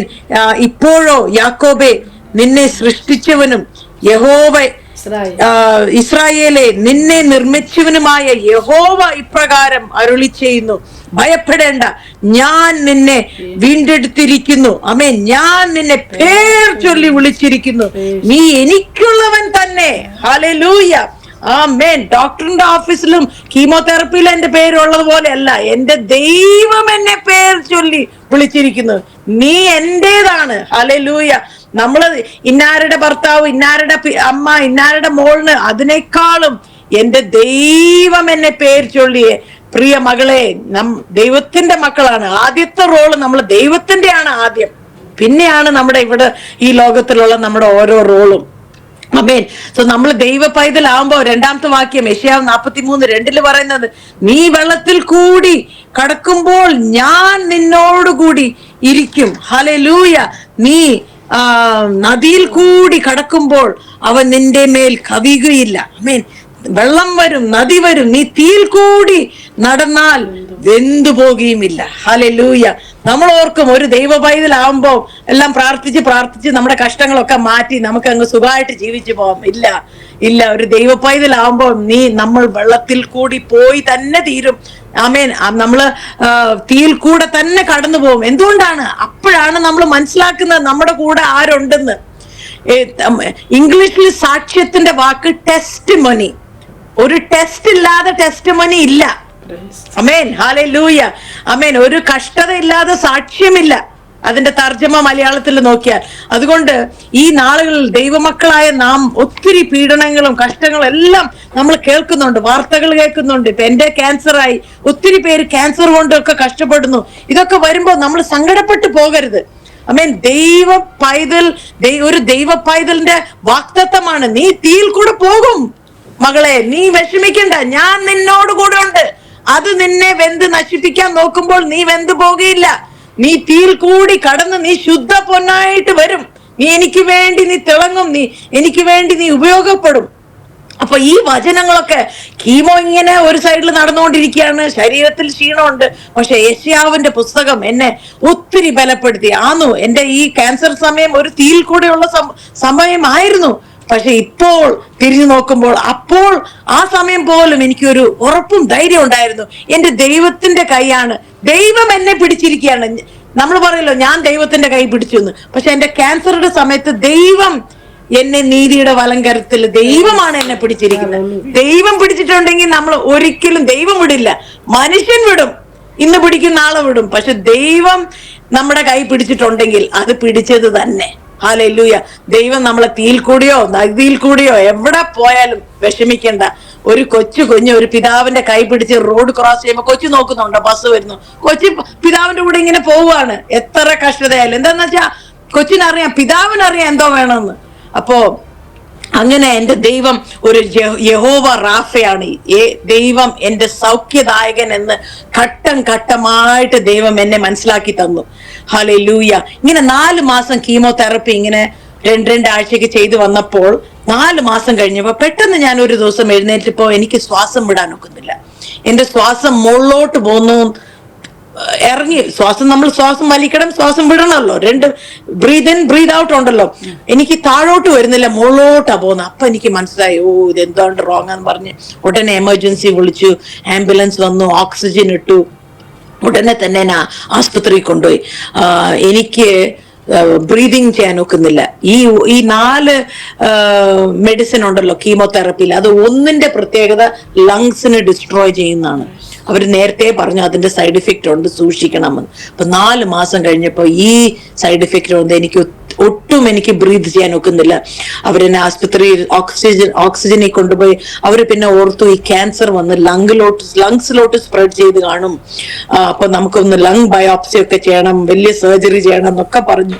ഞാൻ പറഞ്ഞു, ദൈവമേ, ഇനി ഒരു ഓപ്പറേഷൻ ഒക്കെ കടന്നു പോകാൻ എനിക്ക് ശരീരത്തിൽ ബലമില്ല കർത്താവേ, നീ തന്നെ എന്നെ സൗഖ്യമാക്കി. ഈ ഡോക്ടർമാർ എന്തോ ഉദ്ദേശിക്കുന്നു, അവരെ ഒന്ന് നീ സഹായിക്കണമേ കർത്താവേ. ലങ്സിൽ എങ്ങനെയാ ഇവർക്ക് മനസ്സിലാവുന്ന ഓപ്പറേഷൻ ഇല്ലാതെ ഒരു സാമ്പിൾ എങ്ങനെയും നീ കൊടുക്കണം. അപ്പൊ അവര് പറഞ്ഞു, ശരി എന്നാ മൂക്കിൽ ട്യൂബ് ഇട്ട് ലങ്സിൽ പോയി ഞങ്ങൾക്ക് നോക്കാം, ഒരു സാമ്പിൾ കിട്ടുകയാണെങ്കിൽ പിന്നെ നിനക്ക് മേജർ സർജറി വേണ്ട. ഞാൻ പറഞ്ഞു, ആ സമയങ്ങളൊക്കെ ആസ്പത്രിയിൽ വളരെ ക്ഷീണതയായിട്ട് ഓക്സിജനിൽ ഇരിക്കുകയാണ്. അപ്പൊ ഞാൻ പ്രാർത്ഥിക്കും, ദൈവമേ, ഇവര് എന്തോ ഉദ്ദേശിക്കുന്ന അവർക്ക് നീ കൊടുക്കുക കർത്താവേ, എനിക്ക് ഇനി ഒരു ഓപ്പറേഷൻ വേണ്ട. അപ്പൊ അങ്ങനെ അവര് സാമ്പിൾ കിട്ടിയപ്പോ അവര് പറഞ്ഞു, ലങ്സിൽ ക്യാൻസർ ഇല്ല, പക്ഷെ ഈ കീമോതെറപ്പി നിന്റെ ലങ്സിനെ കംപ്ലീറ്റ്ലി ഡിസ്ട്രോയ് ചെയ്തിരിക്കുകയാണ്. ഇനി നിന്റെ ലങ്സ് ഒരിക്കലും ഉപയോഗിക്കാൻ ഒക്കത്തില്ല. ഇനി എന്നേക്കുമായി നീ ഓക്സിജൻ ട്യൂബ് തന്നെ വേണം നിനക്ക് ഇനി ശ്വസിച്ച് ജീവിക്കാൻ, ക്യാൻസർ സുഖമായതിനു ശേഷം. അങ്ങനെ പറഞ്ഞു. അങ്ങനെ ഒരാഴ്ച ഞാൻ ആസ്പത്രിയിലിരുന്നു. പിന്നെ അവരെന്നെ വീട്ടിൽ ഡിസ്ചാർജ് ചെയ്തത് വലിയ സിലിണ്ടർ, ഒരു 4-5 അടിയുള്ള സിലിണ്ടറും 10-200 ട്യൂബ് 200 മീറ്റർ ട്യൂബുള്ള വലിയ നീണ്ട ട്യൂബുകൾ. അപ്പൊ ഈ വലിയ സിലിണ്ടർ വീടിന്റെ എൻട്രൻസിൽ വെച്ചാൽ ഞാൻ മുകളിലൊക്കെ പോകുമ്പോൾ ആ സിലിണ്ടർ കൊണ്ടുപോകണ്ട, ട്യൂബ് ഇട്ട് എല്ലായിടത്തും പോവാം. അപ്പൊ ഇനി ഈ ഓക്സിജൻ ട്യൂബ് ഇല്ലാതെ നിനക്കിനി ശ്വസിക്കാൻ ഒക്കത്തില്ല എന്ന് അവർ തീരുമാനിച്ചു. എന്നിട്ട് പറഞ്ഞു, ഇനി ഒന്നും ചെയ്യാനില്ല, നീ വീട്ടിൽ പോയി കീമോ കണ്ടിന്യൂ ചെയ്യാൻ പറഞ്ഞു. അപ്പോ എന്റെ മനസ്സിൽ ഓർത്തു, ദൈവമേ, ഈ മൂക്കിൽ ഈ ട്യൂബും വെച്ച് എങ്ങനെയാണ് കർത്താവെ 2 കുഞ്ഞുങ്ങളെയും വളർത്തി ക്യാൻസറിൽ കൂടെ ഒക്കെ പോകുന്നത്. ആ സമയം എന്റെ ഭർത്താവ് ഒരു യാത്ര കഴിഞ്ഞ് ആസ്പത്രി മുറിയില് ഒരു രാത്രി വന്നപ്പം എന്നെ ഓർപ്പിച്ചത്, ആമേൻ, ഉൽപ്പത്തിയില് സൃഷ്ടാവായ ദൈവം ആദാമിനെ എങ്ങനെയാണ് ഉണ്ടാക്കിയത്? മണ്ണുകൊണ്ട് അവനെ ഉണ്ടാക്കി, അവന്റെ മൂക്കിൽ കൂടി ജീവശ്വാസം ഊതി. അമേൻ. എന്നിട്ട് അവൻ ജീവനുള്ളവനായി. അപ്പൊ ഞാൻ ഉടനെ അതെടുത്തു. ആ സമയങ്ങളിലൊക്കെ എനിക്കൊരു കൊച്ചു കുഞ്ഞിന്റെ പോലെയാണ് എന്റെ വിശ്വാസം. അപ്പൊ ഞാൻ പറഞ്ഞു, കർത്താവെ, ആദാമിന് നീ അത് ചെയ്യുകയാണെങ്കിൽ ഇന്ന് രാത്രി എന്റെ മൂക്കിൽ കൂടി ഊതി എനിക്ക് പുതിയ ലങ്സും തരണം കർത്താവെ. ആദാമും ഞാനും ഒരുപോലെ തന്നെയാണ്. വലിയ പ്രത്യേകത ആദാമിനല്ല, ഞാനും എന്റെ ദൈവത്തിന്റെ ഒരു മോളാണല്ലോ. ദൈവത്തിന് അങ്ങനെ വ്യത്യാസമില്ല, വേർകൂറില്ലല്ലോ ദൈവത്തിന്, എല്ലാം ഒരേപോലെയല്ലേ. അപ്പൊ എനിക്ക് അങ്ങ് നല്ല വിശ്വാസമായി, ആദാമിന് ചെയ്തിട്ടുണ്ടെങ്കിൽ എനിക്കും ദൈവം ചെയ്തിരിക്കും. അപ്പൊ ആ വിശ്വാസം കൊണ്ട് ഞാൻ ഡിസ്ചാർജ് ആയി, മൂക്കിലൊക്കെ ട്യൂബ് ഇട്ട് ഞാൻ വീട്ടിൽ വന്നു. ഒരാഴ്ചയായി എന്റെ കുഞ്ഞുങ്ങളെ കണ്ടിട്ട്. മൂക്കില് ട്യൂബ്, ബാക്കില് സിലിണ്ടർ, എല്ലാം കൂടി കുഞ്ഞുങ്ങള് ഓടി വരികയാണ് എന്റെ അടുത്ത്. 5 വയസ്സായ ആളും ഒരു 9 മാസമായ ആളും എടുക്കാനൊക്കുന്നില്ല, മടിയിലൊക്കെ കാര്യങ്ങൾ. അപ്പൊ ഞാൻ പെട്ടെന്ന് ഓർത്ത് ഈ ട്യൂബ് ഒന്ന് മാറ്റി കുഞ്ഞുങ്ങളൊന്ന് ഒരു 2 മിനിറ്റ് ഒന്ന് എടുക്കട്ടെ, അവരൊന്ന് കെട്ടിപ്പിടിച്ച് ഉമ്മയൊക്കെ കൊടുക്കട്ടെ എന്ന് പറഞ്ഞു എടുത്തപ്പോഴത്തേക്ക് അപ്പൊ എന്റെ മമ്മിയും ഭർത്താവ് പറഞ്ഞു, അയ്യോ ട്യൂബ് ഊരല്ലേ, നിനക്ക് ശ്വാസം വിടാനൊക്കത്തില്ല, ട്യൂബ് ഇട്ട്. അപ്പൊ ഞാൻ പറഞ്ഞില്ല, കുറച്ചു നേരം അങ്ങനെ ഇരിക്കട്ടെ, കുഞ്ഞുങ്ങളൊക്കെ എടുക്കട്ടെ. അന്ന് ഞാന് ഊരിയ ട്യൂബാണ് 2005 ഫെബ്രുവരിയില്. ഇന്ന് 20 വർഷമാകുന്നു ഈ മാസം. പിന്നെ ഞാൻ ആ ഓക്സിജൻ ട്യൂബും ഇട്ടിട്ടില്ല, സിലിണ്ടർ യൂസ് ചെയ്തിട്ടുമില്ല. അടുത്ത 2 ആഴ്ചക്കകം 2 ആഴ്ച ശേഷം ഞാൻ ലങ് സ്പെഷ്യലിസ്റ്റിന്റെ അടുത്ത് പോയപ്പോ അവര് ആദ്യം ചോദിക്കും, നിന്റെ ട്യൂബ് എന്തിയേ, നിന്റെ സിലിണ്ടർ എന്തിയെന്ന് ചോദിച്ചപ്പോ ഞാൻ പറഞ്ഞു, അത് വീട്ടിലുണ്ടെന്ന്. അപ്പൊ പറഞ്ഞു, വീട്ടിലോ? ഈ 2 ആഴ്ച മുമ്പ് നിനക്ക് ഒരു സെക്കൻഡ് പോലും ശ്വസിക്കാനൊക്കാത്ത പേഷ്യന്റ് നീ ഇപ്പോ നോർമൽ ആണോന്ന് പറഞ്ഞ് അവരെന്നെ ഒത്തിരി നടക്കാൻ പറഞ്ഞു. ഇങ്ങോട്ടും അങ്ങോട്ടും നടന്ന് അവർ ഓക്സിജന്റെ സാച്ചുറേഷൻ ഒക്കെ നോക്കിയിട്ട് അവർക്ക് തന്നെ ആശ്ചര്യമായി പോയി. അവര് പറഞ്ഞു, നിനക്ക് ലങ് ട്രാൻസ്പ്ലാന്റ് ചെയ്യേണ്ട പേഷ്യന്റ് ആയിരുന്നു നീ കീമോ കഴിഞ്ഞ പിന്നെ, നിനക്ക് എങ്ങനെ ഇത് സുഖമായി? അപ്പൊ മമ്മി എന്റെ കൂടെ ആയിരുന്നു. മമ്മി പറഞ്ഞു, ഞങ്ങൾ സേവിക്കുന്ന യേശുവാണ് അവളെ തൊട്ട് സൗഖ്യമായി, അവൾക്ക് പുതിയ ലങ്സ് കൊടുത്തിരിക്കുകയാണ് എന്ന് പറഞ്ഞു. അപ്പൊ ആ ഡോക്ടർ പറഞ്ഞു, നിങ്ങളുടെ പ്രാർത്ഥന എന്ത് തന്നെ ആയിക്കോട്ടെ. പുള്ളി ഒരു വിശ്വാസി അല്ലായിരുന്നു. പുള്ളി പറഞ്ഞു, എന്നാ നിങ്ങളുടെ പ്രാർത്ഥന അങ്ങനെ തന്നെ പ്രാർത്ഥിച്ചുകൊണ്ടേ ഇരി. എനിക്ക് മെഡിക്കലായിട്ട് ഇത് ഒരു എക്സ്പ്ലനേഷനും ഇല്ല. ഞങ്ങൾ വളരെ വിഷമിച്ചിരുന്നു, ഇനി ക്യാൻസർ കഴിഞ്ഞിട്ട് ട്രാൻസ്പ്ലാന്റ് ഒക്കെ ചെയ്യണമല്ലോ ഈ പേഷ്യന്റിനൊക്കെ ഞങ്ങൾ വിഷമിച്ചിരുന്നു. പക്ഷെ ഇന്ന് ഞാൻ നിങ്ങളുടെ മുമ്പിൽ 20 വർഷമായി ഒരു ഓക്സിജനോ ഓരോ ട്യൂബ് ഒന്നുമില്ലാതെ ദൈവം എനിക്കിപ്പോ സംസാരിക്കാനും പാടുവാനും എല്ലാത്തിനും ഒരു പുതിയ ലങ്സ് ആണ് ദൈവം തന്നിരിക്കുന്നത്. 20 വർഷമായിട്ടും ഈ ലങ്സിന് ഒരു പ്രശ്നവും ഇല്ല. ഹല്ലേലൂയ. അങ്ങനെ ഞാൻ പിന്നെ തിരിച്ച് കീമോ ചെയ്യേണ്ടി വന്നു. ആ ഒരു മരുന്ന് മാറ്റിയിട്ട് ബാക്കി കീമോ ചെയ്ത് 6 മാസമായിരുന്നു എന്റെ ട്രീറ്റ്മെന്റ്. പിന്നെ 2 മാസം ചെയ്ത് ട്രീറ്റ്മെന്റ് ഒക്കെ കഴിഞ്ഞ പിന്നെ അവര് പറഞ്ഞു, ഇനി നമുക്കൊരു സ്കാനും കൂടി ചെയ്ത് നോക്കാം. സ്കാൻ ചെയ്ത് നോക്കിയിട്ട് ക്യാൻസർ വല്ലയിടത്തും ഉണ്ടെങ്കിൽ പിന്നെയും ഇനി റേഡിയേഷനോ ഇതാതോ. അപ്പൊ ഞാൻ പറയുന്നു, ദൈവമേ, ഈ സമയങ്ങളിൽ ഈ ഡോക്ടർമാർ പറയുന്നതൊക്കെ ഞാൻ ദൈവത്തോട് പറയും, ദൈവമേ, ഇവര് പറയുന്ന ഒന്നും എനിക്ക് വേണ്ട കർത്താവേ. ഇവര് പറയുന്നു ഇനി റേഡിയേഷൻ. ഞാൻ പറഞ്ഞു, വേണ്ട കർത്താവേ, കീമോ മതി, 6 മാസം ഞാൻ ചെയ്തല്ലോ, മതി കർത്താവേ, ഇനി എനിക്ക് മതി, ഇതിന്ന് എന്നെ ഒന്ന് പുറത്താക്ക് എന്ന് പറഞ്ഞ് ഞാൻ അപ്പോ സ്കാൻ ചെയ്തപ്പോ അവര് പറഞ്ഞു, ഒരു ക്യാൻസർ സെല്ലും ഇല്ലല്ലോ, എല്ലാം പോയിരിക്കുകയാണ്, നോ ട്രേസ് ഓഫ് ക്യാൻസർ, നിന്റെ ക്യാൻസർ എല്ലാം മാറി, നീ ഇൻ റെമിഷൻ ആണ്. ഹീൽഡ് എന്ന് പറയില്ല മെഡിക്കൽ ടേമില്, ഇൻ റെമിഷൻ പറഞ്ഞാൽ ക്യാൻസർ ഡിറ്റക്റ്റബിൾ അല്ല. അപ്പൊ എല്ലാ 3 മാസം ഞാൻ സ്കാനിങ്ങിന് പോണായിരുന്നു. അപ്പൊ അവര് 3 മാസം 2 വർഷം അങ്ങനെ പോയി. എന്താന്ന് വെച്ചാൽ ഈ 3 മാസം പോകുമ്പോൾ പെട്ടെന്ന് എന്തെങ്കിലും ഉണ്ടെങ്കിൽ അവർക്ക് കണ്ടുപിടിക്കാം. പിന്നെ 2 വർഷം കഴിഞ്ഞപ്പോ എന്റെ ഡോക്ടർ പറഞ്ഞു, നീ വളരെ ഹെൽത്തി ആണല്ലോ, നീ എന്റെ സമയം വേസ്റ്റ് ആക്കാൻ വരുന്ന, നീ ഹെൽത്തി പേഷ്യന്റ് ആണ്, നീ ഇനി അടുത്ത വർഷം വന്നാൽ മതി. അങ്ങനെ ഞാൻ ഒരു 3 വർഷം വർഷത്തിൽ ഒരിക്കൽ സ്കാനിങ്ങിന് പോയി. 5 വർഷം കഴിഞ്ഞു പിന്നെ അവര് പറഞ്ഞു, നീ ഇനി വരണ്ട, നീ വളരെ ഹെൽത്തി ആണ്, നീ ഇനി വരണ്ട, എന്തേലും പ്രശ്നം ഉണ്ടെങ്കിൽ വന്നാൽ മതി. അപ്പൊ ഞാൻ പറഞ്ഞു, ഡോക്ടറെ, പ്രശ്നം കൊണ്ട് ഇനി വരേണ്ട ഒരു കാരണം വരത്തില്ല, എന്റെ ദൈവം എന്നെ സുഖമാക്കി, അത് പെർമനന്റ് ആണ്. നിങ്ങളെ കാണാനും നിങ്ങൾക്ക് ഹലോ പറയാൻ ഞാൻ വേണേ വരാന്നല്ലാതെ ഇനി പേഷ്യന്റ് ആയിട്ട് ഞാൻ ഇനി ഒരിക്കലും വരുന്ന പ്രശ്നം ഇല്ല. എന്താന്ന് വെച്ചാൽ ദൈവമാണ്, God is my healer, he's Jehovah Rapha. Amen. ഈ ലോക ഡോക്ടർമാരുടെ കൂട്ടല്ല, പക്ഷെ ദൈവം ചെയ്യുമ്പോൾ അത് ചെയ്തത് തന്നെ, അതൊരു പെർമനന്റ് ജോബാണ്. ആമേൻ. അതുപോലെ ഈ കീമോയുടെ സമയമൊക്കെ ഒത്തിരി കഷ്ടങ്ങളൊക്കെ വരുമ്പോ ഫിലിപ്പിയ ലേഖനത്തിലും 4-ാം അധ്യായത്തിലെ 7-ാം വാക്യത്തിൽ പറയുന്നുണ്ടല്ലോ, സകല ബുദ്ധിയും കവിയുന്ന ദൈവ സമാധാനമായിരുന്നു എനിക്കുണ്ടായിരുന്നത്. ഈ ഡോക്ടർമാർ ഓരോന്നോരോന്ന് പറയുമ്പോൾ ഞാൻ വിഷമിക്കാതെ സമാധാനത്തോടെ ഇരിക്കുവാൻ ദൈവം എന്നെ സഹായിച്ചു. അനേകരും ഞങ്ങളുടെ വീട്ടിൽ വന്ന് കയറി ഇറങ്ങി. അമ്മേനെ വലിയൊരു വാർത്തയായിരുന്നു ഈ ഏരിയയില്. ഒരു യൗവനക്കാരിക്ക് ഇങ്ങനെ ക്യാൻസർ വന്നു, 2 കൊച്ചു പിള്ളേരുണ്ടെന്ന് പറഞ്ഞ് നമ്മൾ അറിയാത്തവരൊക്കെ ചോദിക്കും, ഒന്ന് സംസാരിക്കട്ടെ. വരുന്നവരൊക്കെ എന്റെ സാക്ഷ്യം, ഞാൻ യേശയ്യാവിനെ കുറിച്ച് ദൈവം തന്ന വാഗ്ദത്തങ്ങൾ അങ്ങോട്ട് പറയുമ്പോൾ അവര് വിലപ്പെട്ട് അവര് പോവും. ദൈവം എന്റെ ഈ ക്യാൻസർ സാഹചര്യത്തും വരുന്ന ആരോഗ്യമുള്ളവരെ ബലപ്പെടുത്താൻ ദൈവം എന്നെ സഹായിച്ചു. അതാണ് നമ്മുടെ ദൈവം.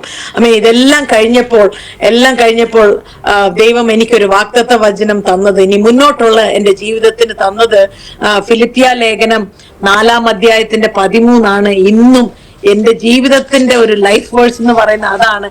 എന്നെ ശക്തനാക്കുന്നവൻ മുഖാന്തരം എനിക്കെല്ലാം, അത് ഞാൻ വായിക്കട്ടെ, 4:13, എന്നെ ശക്തനാക്കുന്നവൻ മുഖാന്തരം ഞാൻ സകലത്തിലും മതിയാകുന്നു. ഹല്ലേലൂയ.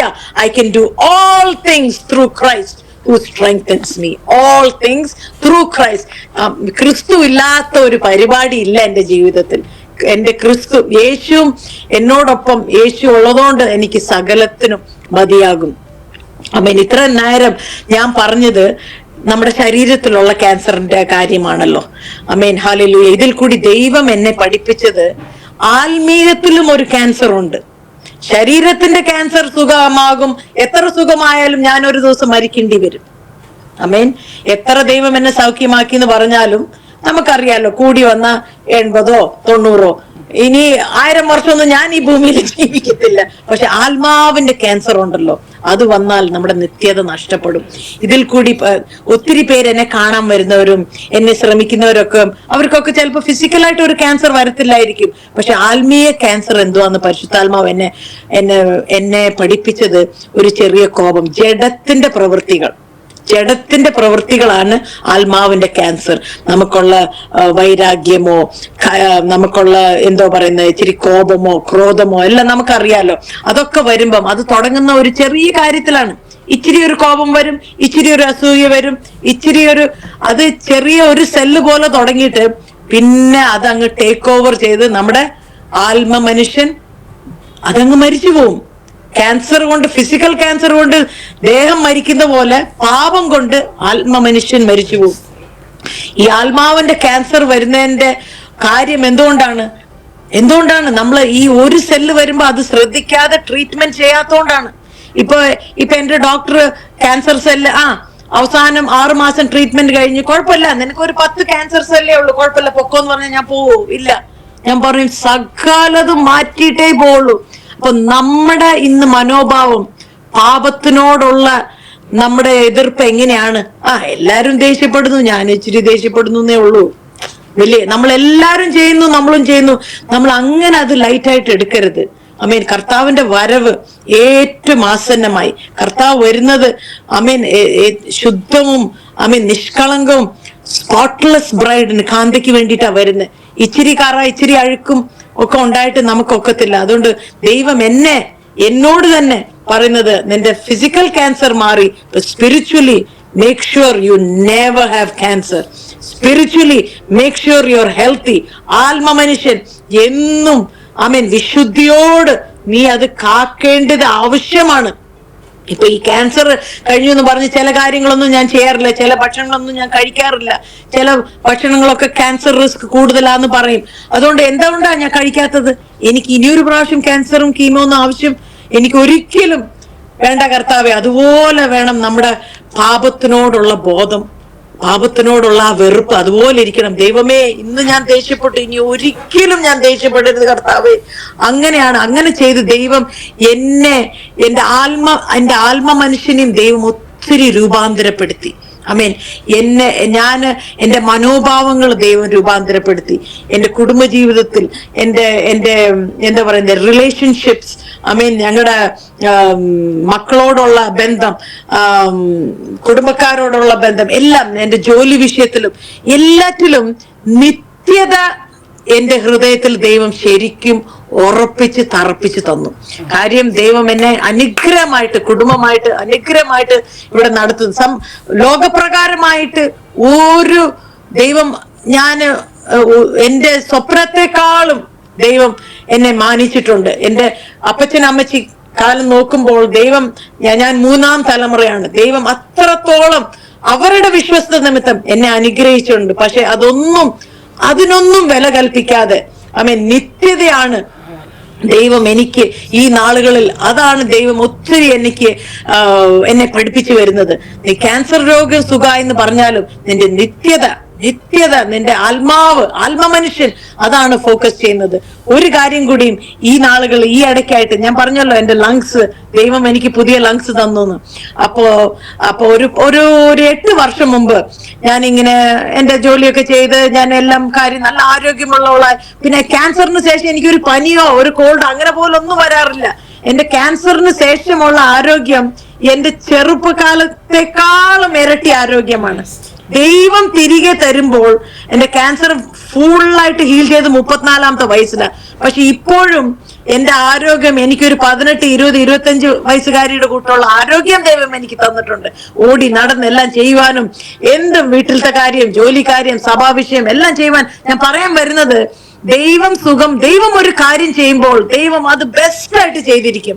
ദൈവം നിന്നെ സൗഖ്യമാക്കിയോ, നിനക്ക് ഇച്ചിരി ഭേദമല്ല, നീ വിചാരിക്കുന്നേക്കാളും, നീ നിന്റെ ജീവിതത്തിൽ അനുഭവിച്ചതേക്കാളും ബെസ്റ്റ് ആയിട്ടാണ് ദൈവം എന്നെ നടത്തുന്നത്.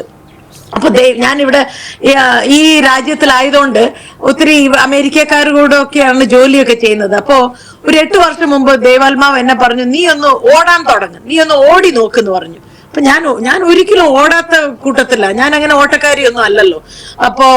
അല്ലായിരുന്നു. അപ്പൊ ദൈവം പറഞ്ഞു, നീ പതുക്കെ ഒരു 1 കിലോമീറ്റർ 2 കിലോമീറ്റർ ഒക്കെ ഒന്ന് ഓടി ഒന്ന് തുടങ്ങാൻ പറഞ്ഞു. അപ്പൊ ഞാൻ ഓർത്തു, ശരി, ഇത് ഹെൽത്തി ആണല്ലോ, ഇച്ചിരി എക്സസൈസ് നടക്കുന്നൊക്കെ നല്ലതാണല്ലോ എന്നൊക്കെ പറഞ്ഞ് ഞാൻ അടുത്തൊരു സ്ഥലത്ത് പോയി, ഇങ്ങനെ ഓടുന്ന ഒരു സ്ഥലത്ത് പോയി ഞാനും എന്റെ പേര് ചേർത്ത് ഞാനും ഓടാൻ തുടങ്ങി. അങ്ങനെ ഓടി തുടങ്ങുമ്പോഴാണ് പരിശുദ്ധാത്മാവ് പറയുന്നത്, ഓടാന് ഏറ്റവും ഇമ്പോർട്ടന്റ് ആയത് ലങ്സ് ആണ്. ലങ്സ് സ്ട്രോങ് അല്ലെങ്കിൽ ഓടാൻ പറ്റത്തില്ല. അപ്പൊ പരിശുദ്ധാത്മാവ് ചോദിക്കുകയാണ്, നിന്റെ ലങ്സ് ഇപ്പോഴും ശരിയാണല്ലോ? എത്ര ഒരു 15 വർഷം, ഒരു 13 വർഷം കഴിഞ്ഞപ്പോ പരിശുദ്ധാത്മാവ് എന്നോട് ചോദിച്ചു. അപ്പൊ എനിക്ക് മനസ്സിലായി പരിശുദ്ധാത്മാവ് എന്തുകൊണ്ടാണ് എന്നെ ഓടാൻ പറയുന്നത്. ചില ഉപകാരങ്ങൾ നമ്മൾ മറന്നുപോയി. നിനക്ക് പുതിയ ലങ്സ് ദൈവം തന്നത് നീ മറന്നുപോയോ? ഞാൻ മറന്നുപോയിട്ടില്ല. എന്നെ നീ ഒന്ന് ടെസ്റ്റ് ചെയ്ത് നോക്കെന്ന് പറഞ്ഞു. അങ്ങനെ ഞാൻ ഓടാൻ തുടങ്ങി. ദൈവമക്കളെ, ഞാൻ അങ്ങനെ കിലോമീറ്റർ കണക്കുകൾ ഓടി. ഇപ്പൊ ഞാൻ മാരത്തോണുകൾ ഓടുകയാണ് ഇപ്പം. ഹല്ലേലൂയ. എന്തുകൊണ്ടാണ് ഈ മാരത്തോൺ ഓട്ടം സമയം, ട്രെയിനിങ്ങിന്റെ സമയം, അനേക അമേരിക്കൻസിനോട് എന്റെ ഈ ക്യാൻസർ സാക്ഷ്യം പറയാൻ വേണ്ടി ദൈവം എന്നെ അവരോടൊപ്പം ഓടാൻ പഠിപ്പിച്ചു. ഹല്ലേലൂയ. നമ്മളുടെ ഈ സാഹചര്യത്തിൽ ഇവരൊന്നും ഒരിക്കലും സഭയിൽ കയറി വരാത്ത ആൾക്കാരാണ്. പക്ഷെ നമ്മൾ അവരോട് കൂടെ പോണം. ദൈവം ഷണ്ണന്റെ കൂടെ ഫിലിപ്പോസിനെ കൊണ്ടുപോയ പോലെ, രഥത്തിനോട് കൊണ്ടുപോയ പോലെ എന്നെ ഒത്തിരി ഈ 8 വർഷത്തിൽ ഒത്തിരി അമേരിക്കൻസിനോട് എന്റെ ക്യാൻസറിന്റെ സാക്ഷ്യം പറയുമ്പോൾ അവർ ഇച്ചിരി ഇൻട്രസ്റ്റ് ആകുമ്പോൾ ഞാൻ യേശുവിനെ കുറിച്ച് പറയാൻ ദൈവം ഒത്തിരി 100 കണക്കിന് ഓട്ടക്കാരോട് പറയാൻ എനിക്ക് ഇടയായി. അതുകൊണ്ട് ഞാൻ ദൈവത്തെ സ്തുതിക്കുന്നു.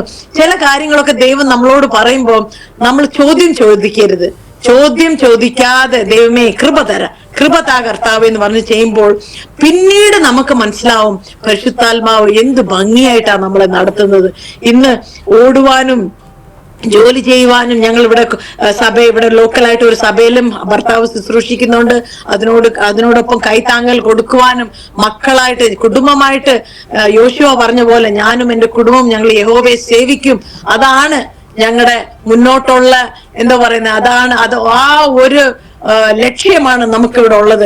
ഈ ലോകത്തിലും ഈ രാജ്യത്തിലും എല്ലാം വലിയ പേരോ പുകഴ്ചയോ ഒന്നും അല്ല. എന്റെ ദൈവത്തിന് വേണ്ടി ശോഭിക്കണം. എങ്ങനെ തന്നെ ആയാലും ദൈവം എന്തു പറയുന്നു അത് ചെയ്യണം. ദൈവത്തിന് വേണ്ടി ശോഭിക്കണം, ദൈവത്തിന് വേണ്ടി ഓടണം. ഈ മാരത്തോൺ ഓട്ടം മാത്രമല്ല, അമേൻ. പൗലോസ് അപ്പോസ്തലൻ എപ്പോഴും നമ്മുടെ ക്രിസ്തീയ ജീവിതം ഒരു ഓട്ടക്കളത്തിലുള്ള ഒരു റേസ് ആയിട്ടല്ലേ കമ്പയർ ചെയ്യുന്നത്. എത്ര പ്രിപ്പറേഷൻ ഉണ്ട്, എത്ര ഫോക്കസ് ചെയ്യണം. നമുക്ക് തോന്നിയ വാസം നമുക്ക് ഓടാൻ ഒക്കത്തില്ല.